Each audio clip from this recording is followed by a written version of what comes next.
Very much, Zhong Shi in Beijing.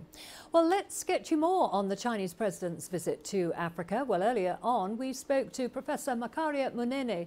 He is an international relations expert. We started by asking him how Senegal stands to benefit from President Xi Jinping's visit.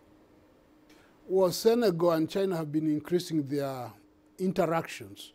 President Macky Sall is the one who invited President Xi to visit Senegal, and the Chinese activities in Senegal are increasing. I think the President, Xi Jinping, will open a very modern stadium in Senegal, which will just be a tip of the iceberg because of the activities that the Chinese are involved in terms of infrastructure, in terms of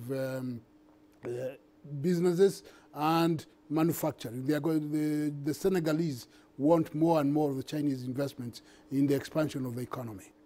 Now, Rwanda has two objectives in interacting with President Xi Jinping. For one, President Paul Kagame is the chairman of the AU, so he has the AU agenda to push for the entire continent. That's part of his job right now. And I think that's one of the reasons that President Xi is visiting Rwanda.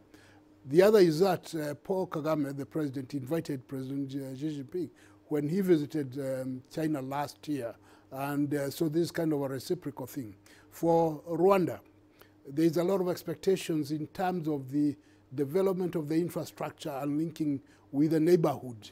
There's also expectations that the Chinese investors will be increasing their presence in the manufacturing, in rural development in terms of electricity, in the road network, because Rwanda puts a lot of emphasis on road networks, and also in terms of the ICT, so the connectivity. So for Rwanda, being a landlocked country, opening up its avenues for interaction with other countries is one of the priorities, and the Chinese can help with that regard. Well, China is likely to benefit because the whole interaction is not a one-way traffic, it's a two-way traffic.